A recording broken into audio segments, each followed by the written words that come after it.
This broadcast will now come to order. And now the CSN, the Contra Supply Network, presents another exciting chapter in the classified adventures of Colonel Jake Regal, Soldier of Fortune.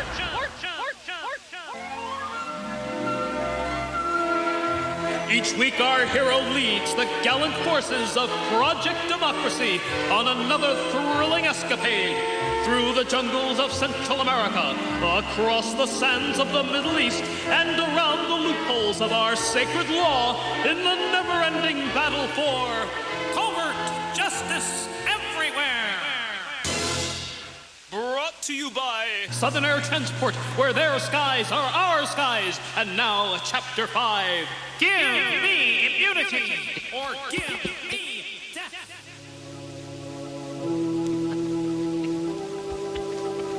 With the dogs of justice barking over their heads, Colonel Regal and his beautiful, faithful secretary, Margo Friday, are working feverishly on a plan of escape. Oh, for heaven's sake, stop monitoring the East Room. Jake, darling, we've got to get out of here. Can't they understand? I'm doing this for all Americans. Rich man, poor man, beggar man, thief. Oh, you poor selfless stud, you. Questions still left hanging over the role of the incumbent president during the most serious crisis of his administration.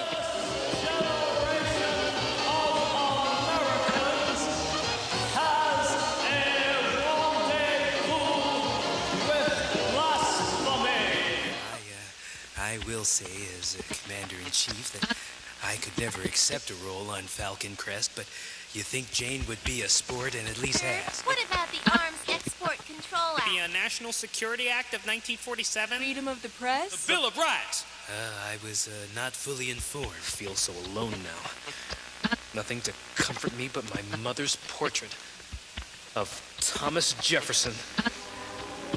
Only he and I really understand each other now.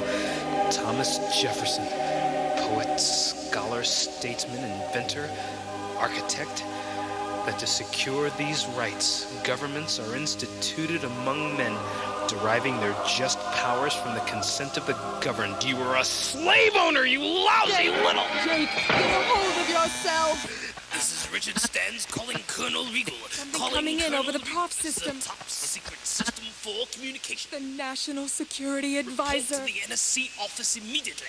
I must relay some important information to you before it escapes my memory.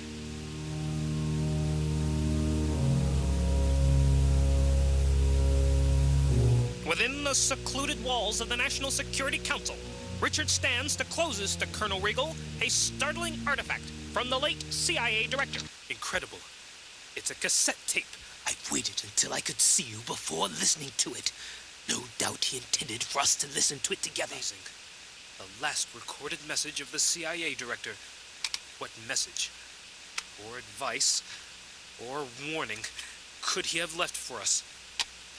Yes, you too can learn to speak fluent Spanish with the help of these handy cassettes and the special manual enclosed. Escuchan y repitan. No se apoye contra la puerta. With the last tapes of the CIA director secured in his briefcase, Colonel Regal makes his way to the Pentagon, where a major shredding party is presently taking place.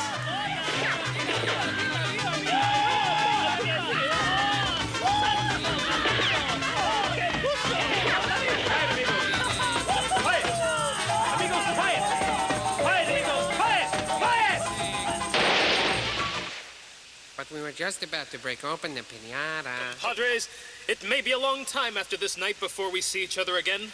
So before we part, I want you to know you have and always will have the full support of the old man upstairs. He has and always will consider you the fiscal equivalent of our founding fathers. Jorge Washington! The Declaration of Irrelevance! WD-40 or 5! Now, farewell. If I should wind up taking the hit for your valiant quest for freedom, so be it. I regret I have but one life sentence to give to my country. Viva el Norte! Viva el Presidente! Viva Tuplai!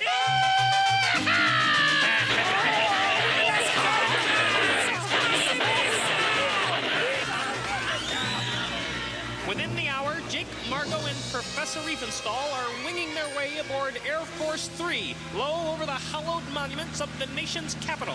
All instruments are performing perfectly. Set heading 271. Where are we heading, Professor? Over the Potomac River to a secret lagoon at the southern shore of Lake Resources. There we may get the answers from the only man who can help us now, Peyton Randolph. The CIA director. Get a grip on your slide rule, Riefenstahl. Peyton Randolph suffered a brain tumor late last year. He's as dead as disco music.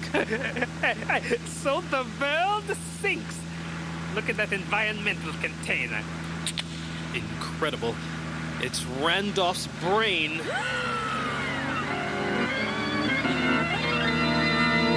How can you tell? It must be.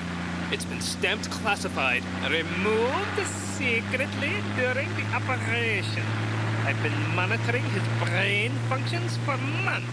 You mean? Of course, his conscious entity, his entire memory, remains intact. Incredible. With equipment in my secret laboratory, the answers may still be in our grasp. Step on it, Colonel. Right, Professor. If I know our old friend, Peyton Randolph, he'll be more than willing to give us a piece of his mind. Time, luck, and legal funding is running out for our 3.5 brave freedom fighters.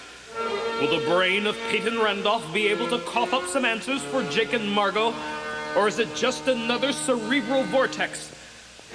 Tune in again for our next exciting chapter, My Country, Right or Left, or Bail to the Chief.